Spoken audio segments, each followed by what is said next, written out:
KKN di Desa Penari.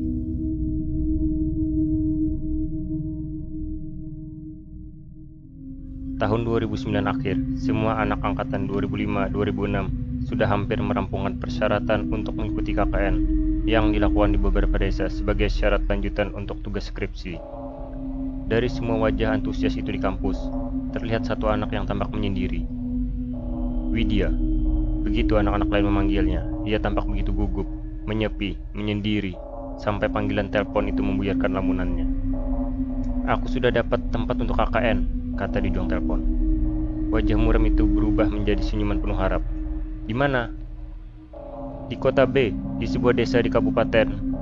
Banyak proker untuk dikerjakan, tempatnya cocok untuk KKN kita." Saat itu juga Widya segera mengajukan proposal KKN. Semua persyaratan sudah terpenuhi kecuali kelengkapan anggota dalam setiap kelompok. Minimal harus melibatkan 2 fakultas berbeda, dengan anggota minimal 6 orang. "Tenang," kata Ayu, perempuan yang tempo hari memberi kabar tempat KKN yang ia observasi bersama abangnya. Benar saja, tidak beberapa lama muncul Bima dengan Nur. Ia menyampaikan kelengkapan anggota 6 orang yang melibatkan 2 fakultas sudah disetujui. "Siapa yang sudah gabung, Nur?" tanya Ayu. "Temanku, Kating, 2 angkatan di atas kita, satunya lagi temannya." "Lega sudah," batin Widya. Surat keputusan KKN sudah disetujui, semuanya terdiri dari 2 fakultas dengan proker kelompok dan individu. Untuk pengabdian di masyarakat yang akan diadakan kurang lebih sekitar 6 minggu. Hanya tinggal menunggu pembekalan sebelum keberangkatan. Jauh hari sebelum malam pembekalan, Widya berpamitan kepada orang tuanya tentang progres KKN yang wajib dia tempuh. Ketika orang tua Widya bertanya kemana proyek KKN mereka, terlihat wajah tidak suka dari raut ibunya. "Apa nggak ada tempat lain? Kenapa harus kota B?" Wajah ibunya menegang. "Di sana tempatnya bukannya hutan semua, tidak bagus untuk ditinggali oleh manusia." Namun Widya menjelaskan bahwa sebelumnya sudah dilakukan observasi. Wajah ibunya melunak. Perasaan ibu nggak enak, apa tidak bisa diundur 1 tahun lagi? Widya enggan melakukannya, maka mesti berat, kedua orang tuanya pun terpaksa menyetujuinya. Hari pembekalan sebelum keberangkatan. Widya, Ayu, Bima, dan Nur matanya melihat ke sekeliling. Khawatir 2 orang yang seharusnya ikut pembekalan belum juga terlihat batang hidungnya. Sampai menjelang siang, 2 orang muncul, menyapa dan memperkenalkan dirinya di depan mereka. Wahyu dan Anton. Setelah basa-basi bertanya seputar rencana KKN dari A sampai Z selesai, mereka akhirnya berangkat. "Naik apa kita nanti?" kata Wahyu. "F, Mas," jawab Nur. "Sampai desanya naik mobil F, Dik."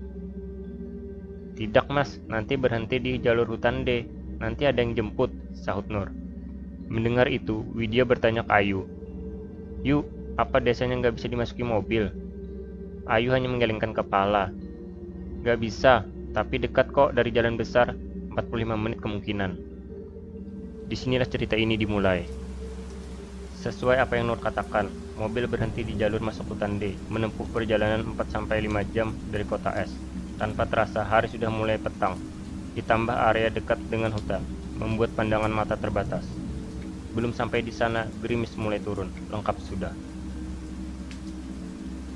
Setelah menunggu hampir setengah jam, terlihat dari jauh cahaya mendekat. Nur dan Ayu langsung mengatakan bahwa mereka akan mengantar. Rupanya yang mengantar adalah 6 lelaki parubaya dengan motor butut. "Cuk, sepeda entah," kata Wahyu spontan. Saat itu ada yang aneh, entah disengaja atau tidak. Ucapan yang dianggap biasa di kota S ditanggapi lain oleh laki-laki itu. Wajahnya tampak tidak suka dan sinis tajam melihat Wahyu. Hanya saja yang memperhatikan semua sedetail itu hanya Widya seorang. Apapun itu, semoga bukan hal yang buruk. Di tengah gerimis jalanan berlumpur, pohon di samping kanan kiri, mereka tempuh dengan suara motor yang seperti sudah mau ngadat saja. Ditambah medan tanah naik turun, membuat Widya berpikir kembali. Sudah hampir 1 jam lebih, tapi motor masih berjalan lebih jauh ke dalam hutan. Khawatir bahwa yang dimaksud Ayu setengah jam lewat 15 menit adalah setengah hari, Widya mulai berharap semua ini cepat selesai. Di tengah perjalanan, tidak satu pun dari pengendara motor itu yang mengajaknya bicara. Aneh, apa semua warga di sana pendiam semua? Malam semakin gelap, dan hutan semakin sunyi sepi. Namun, kata orang, di mana sunyi dan sepi ditemui di sana, rahasia dijaga rapat-rapat. Kini, Rasa menyesal sempat terpikir di pikiran Widya. Apakah ia siap menghabiskan 6 minggu ke depan di sebuah desa jauh di dalam hutan? Ketika suara motor memecah suara rintik gerimis, dari jauh sayup-sayup terdengar sebuah suara. Suara familiar dengan tabuhan kendang dan gong, diikuti suara kenong kompeang membaur menjadi alunan suara gamelan.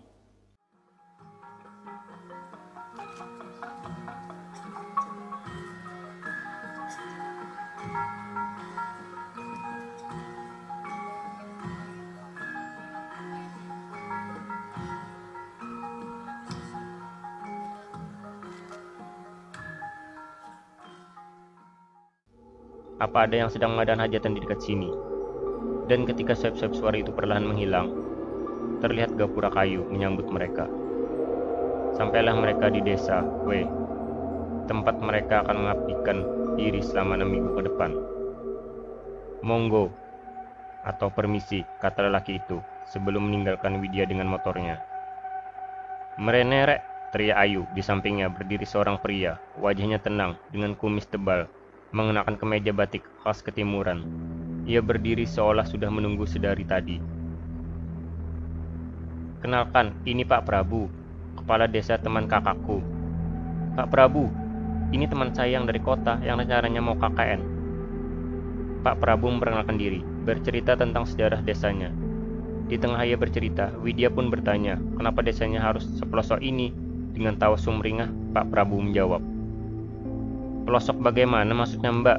Bukannya jarak ke jalan besar hanya 30 menit? Tatapan bingung Widya disambut tatapan bertanya oleh semua temannya, seolah pertanyaannya kok membingungkan. Mbaknya mungkin capek, jadi mari tak antar ke tempat di mana nanti kalian tinggal. Di tengah kebingungan itu, Ayu menegur Widya. Maksudnya bagaimana Tahwid? Kamu kok tanya seperti itu? Buat saya sungkan saja kamu. Di situ Widya menyadari ada yang salah. Tempat menginap untuk laki-laki adalah rumah gubuk yang dulunya seringkali dipakai untuk posyandu. Tapi sudah dirubah sedemikian rupa, meski beralaskan tanah, tapi di dalamnya sudah ada bayang atau ranjang tidur, beralaskan tikar. Sedangkan untuk perempuan, menginap di salah satu rumah warga. Di dalam kamar, Widya pun bertanya, maksud ucapannya kepada Pak Prabu karena sepanjang perjalanan bila dirasakan oleh Widya sendiri, itu lebih dari 1 jam. Ayu membantah bahwa lama perjalanan tidak sampai selama itu. Anehnya, Nur memilih tidak ikut berdebat. Nur lebih memilih untuk diam. Kamu dengar apa tidak di jalan tadi? Ada suara orang memainkan gamelan. Ya, palingan ada warga yang mengadakan hajatan. Apalagi? Berbeda dengan Ayu, Nur menatap Widya dengan ngeri. Sembari berbicara lirih, Nur yang seharusnya paling ceria di antara mereka berkata, Mbak, tidak mungkin ada desa lain di sini. Tidak mungkin ada acara dekat sini. Kalau kata orang zaman dulu, kalau dengar suara gamelan, itu pertanda buruk. Mendengar itu, Ayu tersulut dan langsung menuding Nur sudah ngomong tidak-tidak. Nur, jangan ngomong sembarangan kamu. Bukannya kamu ikut observasi di kampung ini sama aku. Belum sehari kamu sudah ngomong hal yang gak masuk akal begini. Ayu pergi, meninggalkan Widya dengan Nur. Saat itu Nur mengatakannya, Mbak, aku juga dengar suara gamelan itu. Masalahnya, aku juga lihat ada yang menari di jalan tadi. Astagfirullah, kata Widya tidak percaya. Nur menatap nanar Widya. Air matanya sudah seperti memaksa keluar. Widya hanya memeluk dan mencoba menenangkannya. Benar kata ibunya tempo hari. Banyu semilir melayu nang etan. Air selalu mengalir ke arah timur, yang memiliki makna bahwa timur adalah tempat di mana semua dikumpulkan menjadi satu, antara yang buruk dan yang paling buruk. Dan kini Widya harus tinggal di hutan paling timur. Cerita tentang Nur dan Widya tentang suara gamelan di sepanjang perjalanan tadi masih awalnya saja. Ibarat sebuah kopi masih sampai di rasa yang paling manis, belum sampai di rasa yang paling pahit. Widya memang percaya terhadap hal-hal yang gaib. Itu ada di dalam ajaran agamanya, namun baru kali ini ia merasakan langsung pengalaman itu. Meski hanya sekedar suara, berbeda dengan Nur, temannya, ia mengaku melihat yang tidak seharusnya ia lihat. Mungkin Nur lebih sensitif. Memang, sejak awal Nur yang paling berbeda di antara yang lain. Hanya dia seorang yang mengenakan jilbab. Dibandingkan dengan Ayu dan dirinya sendiri, Nur yang paling religius. karena setahu Widya sendiri, Nur jebolan pondok pesantren ternama di kota J.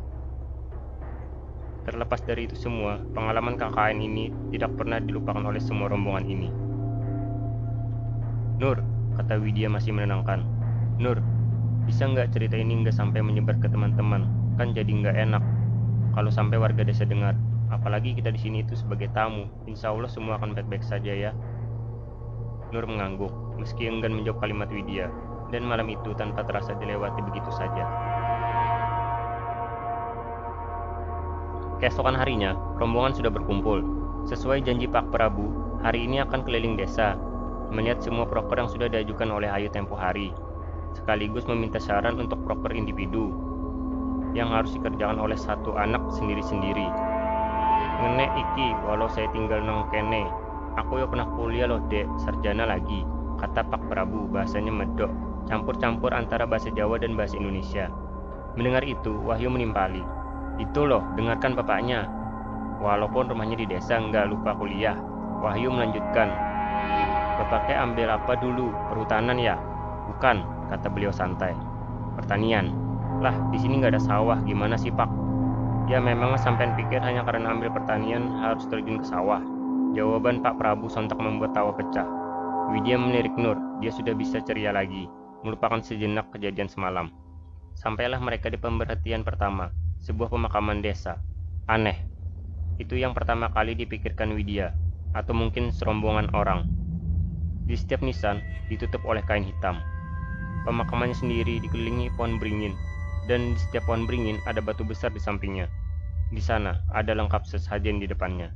Nur yang tadi ikutnya tertawa tiba-tiba menjadi diam. Ia menundukkan kepalanya seolah tidak mau melihat sesuatu. Pagi itu tiba-tiba terasa gelap di pikiran Widya.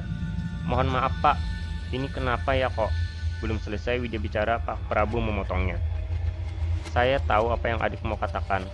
Pasti mau tanya, kok pate atau nisannya ditutupi pakai kain gitu toh? Widya mengangguk. Rombongan menatap serius Pak Prabu, terkecuali Wahyu dan Anton. Terdengar mereka sayup tertawa kecil. Ini itu namanya sangkarso, kepercayaan orang sini. Jadi biar tahu kalau ini loh pemakaman, terang Pak Prabu. Yang jawabannya sama sekali tidak membuat serombongan anak puas. Sampai-sampai Wahyu dan Anton walaupun pelan sengaja menyindir, namun Pak Prabu bisa mendengarnya. Wong pekok yo isum bedakno kuburan karo lapangan Pak. Orang bodoh juga bisa membedakan kuburan dan lapangan bola Pak. Pak Prabu yang awalnya tersenyum penuh dengan candaan, tiba-tiba diam. Raut wajahnya berubah dan tak tertebak. Semoga saja kalian tahu yang diomongkan ya. Kalimat Prabu seperti penekanan yang mengancam. Setidaknya itu yang Widya rasakan. Sontak, Bima langsung merespon dengan meminta maaf. Namun Wahyu dan Anton memilih diam setelah mendengar respon Pak Prabu. Monggo Pak, bisa lanjut ke tempat selanjutnya. Tempat berikutnya adalah sendang, kolam tempat air keluar dari tanah. Pak Prabu mengatakan bahwa sendang ini bisa dijadikan proker paling menjanjikan. Tidak jauh dari sana ada sungai. Inginnya Pak Prabu, sendang dan sungai bisa dihubungkan jadi semacam jalan air. Tanpa terasa, hari sudah siang. Ayu dan Widya sudah memetakan semua yang Pak Prabu tunjukkan, memberinya sampel warna merah sampai biru, dari yang paling diutamakan sampai yang paling akhir dikerjakan. Namun, tetap saja selama perjalanan, Widya banyak menemukan keganjilan. Keganjilan yang paling mencolok adalah tidak satu atau dua kali, namun berkali-kali ia melihat sesajen yang diletakkan di atas tempeh, lengkap dengan bunga dan makanan yang diletakkan di sana. Ditambah bau kemenyan membuat Widya tidak tenang. Setiap kali mau bertanya, hati kecilnya selalu mengatakan bahwa itu bukan hal yang bagus. Nur, setelah dari sinden, ia izin kembali ke rumah karena badannya tidak enak. Dengan sukarela, Bima mengantarkannya. Jadi observasi hanya dilakukan oleh 4 orang saja. Kemudian sampailah di titik yang paling menakutkan, Tipak Talas. Kalau kata Pak Prabu, sebuah batas di mana rombongan anak-anak dilarang keras melintasi sebuah setapak jalan yang dibuat serampangan. Di kiri kanan ada kain merah lengkap diikat oleh janur kuning layaknya pernikahan. Kenapa tidak boleh Pak? Tanya Ayu penasaran. Pak Prabu diam lama, seperti sudah mempersiapkan jawaban namun ia enggan mengatakannya. Itu adalah hutan belantara. Nggak ada apa-apanya, hanya mempertimbangkan. Takutnya kalau kalian ke sana hilang, tersesat lalu bagaimana? Sekali lagi jawaban itu cukup membuat Widya yakin itu bukan yang sebenarnya. Namun, perasaan merinding melihat jalanan seperti itu nyata. Observasi berakhir ketika Pak Prabu mengantar rombongan kembali ke rumah beliau. Ketika kembali, Wahyu dan Anton bertanya, "Di mana kamar mandi?" Ia tidak menemukan tempat itu, di tempat mereka menginap. Rupanya di setiap rumah di desa ini tidak ada satupun yang punya kamar mandi. Alasan kenapa tidak ada satupun rumah yang memiliki kamar mandi adalah karena sulitnya akses air. Tapi Pak Prabu menjelaskan, di bagian selatan Sendang, samping sungai ada sebuah bilik dengan kendi besar di dalamnya. Di sana bisa digunakan untuk mandi.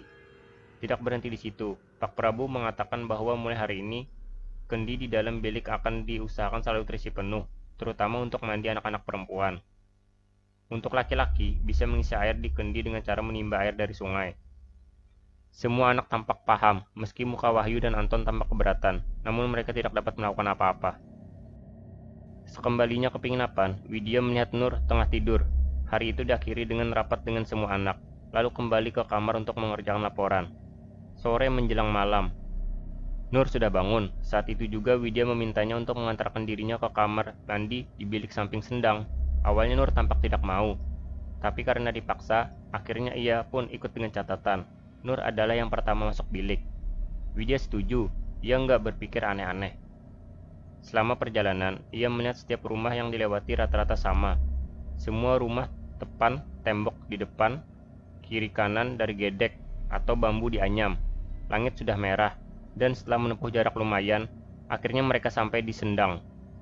Bangunan Sendang itu menyerupai candi kecil, bedanya kolamnya persegi 4, dengan air yang jernih tapi berlumut.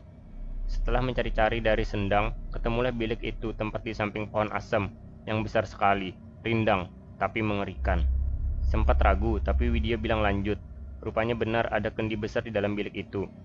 Air juga sudah penuh di dalam kendi. Nur pun masuk, sementara Widya menunggu di depan bilik. Matanya tidak bisa melepaskan diri dari bangunan Sendang yang entah kenapa seolah menarik perhatiannya. Di sampingnya ada sesajen itu. Dari dalam bilik, terdengar suara air bilasan dari Nur. Setelah mencoba mengalihkan perhatian dari Sendang, Widya baru sadar. Ada aroma kemenyan di dekat tempatnya berdiri. Ditelusurilah wewangian itu. Benar saja, di samping pohon asam itu pun ada sesajennya. Yang lebih parah, bara dari kemenyan baru saja dibakar. Antara takut dan kaget, Widya kembali ke pintu bilik, dan dari dalam sudah tidak terdengar suara air bilasan. "Nur, Nur!" teriak Widya sembari menggedor pintu kayu. Anehnya hening, tidak ada jawaban dari dalam. Masih berusaha memanggil, terdengar sayup suara lirih. Lirih sekali sampai Widya harus menempelkan telinganya di pintu bilik.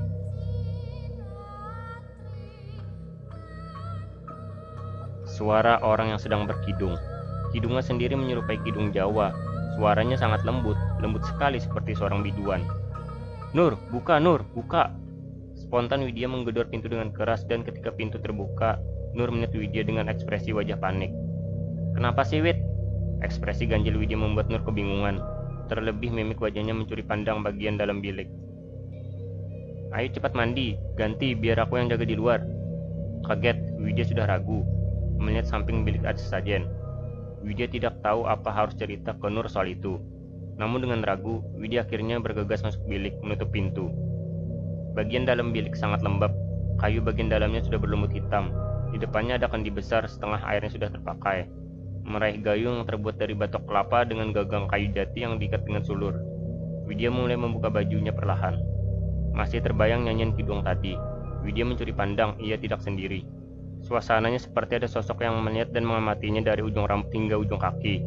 Sosok itu seperti wajah seorang wanita nan cantik jelita. Masalahnya Widya tidak tahu siapa pemilik wajah itu. Ia berdiri di depan kendi, bajunya sudah tertanggal. Meraih air pertama yang membasuh badannya. Widya merasakan dingin air itu membilas badannya. Sunyi, sepi. Nur tidak bersuara di luar bilik, memberikan sensasi kesendirian yang membuat bulu kuduk merinding. Setiap siraman air di kepalanya membuat Widya memejamkan matanya, dan setiap ia memejamkan mata, terbayang wajah cantik nan jelita itu sedang tersenyum memandanginya. Siapa pemilik wajah cantik itu? Kemudian kidung itu terdengar lagi. Widya berbalik, mengamati suaranya dari luar bilik. Tempat Nur berdiri seorang diri. Apakah Nur yang sedang berkidung?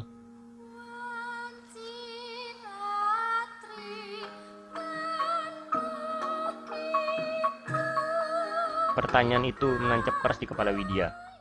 Usai sudah acara mandi di sore itu, Di perjalanan pulang, Widya mencuri pandang pada Nur, matanya mengawasi, seakan tidak percaya. Kemudian ia bertanya, "Nur, kamu bisa bersenandung lagu Jawa ya?" Nur mengamati Widya, kemudian ia diam. Nur pergi tanpa menjawab sepatah kata pun dari pertanyaan Widya. Ia seperti membawa rahasianya sendiri, tanpa mau berbagi rahasia itu. Listrik di desa ini menggunakan tenaga genset, jadi ketika jam menunjukkan pukul 9, lampu sudah mati, diganti dengan petromak. Nur sudah pergi tidur, hanya tinggal Widya dan Ayu yang masih menyelesaikan progres untuk proker esok hari. Widya masih teringat kejadian sore tadi. Sebenarnya Widya mau cerita, namun bila melihat respon Ayu kemarin, sepertinya dia bakal disemprot dan berujung pada pidato tengah malam. Di tengah keheningan mereka menggarap progres, tiba-tiba Ayu mengatakan sesuatu yang membuat Widya tertarik. "Tadi aku sama Bima mengecek progres untuk pembuangan. Ketika memutari desa, ingat tidak sama tapak tilas? Ternyata nggak jauh dari sana, ada sebuah bangunan tua menyerupai sanggar." Widya terdiam beberapa saat, memproses kalimat Ayu. "Loh, bukannya kamu sudah mengerti, dilarang berada di sana?" "Bukan aku," bela Ayu. "Jadi yang mengajak awalnya si Bima. Katanya ada perempuan cantik, pas diikuti ternyata nggak ada." "Lah, terus kamu terpesona? Anak ini, kan saya mengejar Bima.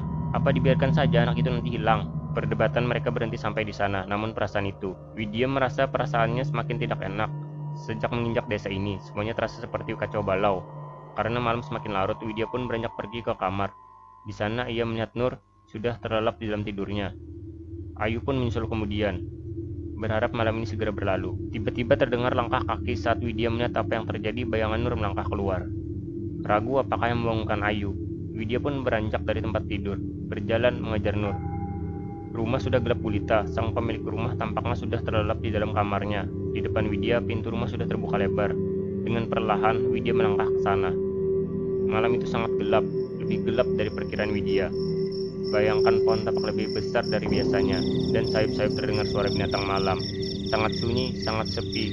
Dilihatnya ke sana kemari mencari di mana keberadaan Nur. Widya terpaku melihat Nur di depannya. Nur berdiri di tanah lapang depan rumah. Dia menari dengan sangat anggun.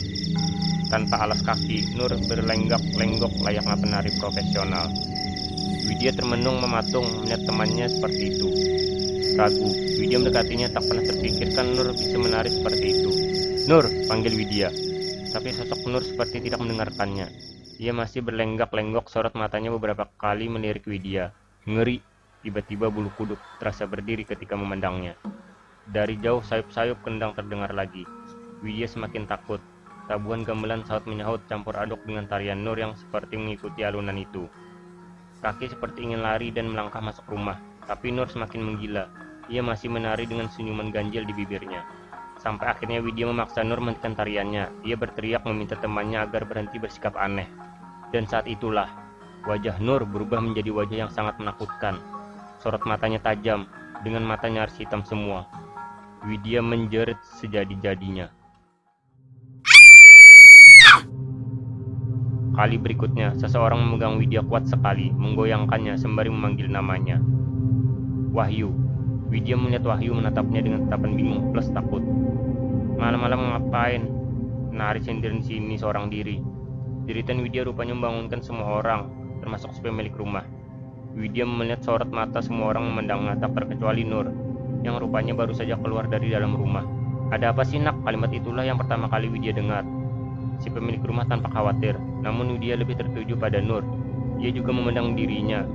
Mereka sama-sama termangu memandang satu sama lain. Kejadian itu diakhiri dengan cerita Wahyu. Wahyu menceritakan semuanya. Awalnya ia hanya ingin menghisap rokok sembari duduk di teras posyandu. Kemudian ia tidak sengaja melihat seseorang sendirian menari-nari di tanah lapang. Karena penasaran, Wahyu mendekat. Sampai Wahyu baru sadar bila yang menari itu adalah Widya. Semua yang mendengarkan cerita Wahyu hanya bisa menatap nanar. Tidak ada yang berkomentar. Si pemilik rumah akhirnya menyuruh mereka semua bubar dan masuk ke dalam rumah lagi. Karena hari semakin larut, si pemilik rumah berjanji akan menceritakan ini kepada Pak Prabu. Namun ada satu hal yang sengaja Wahyu tidak ceritakan. Nanti ia akan menjelaskan semuanya. Namun malam itu benar-benar malam gila. Seolah-olah menjadi pembuka rangkaian kejadian yang akan mereka hadapi di sela tugas KKN mereka ke dalam situasi yang paling serius.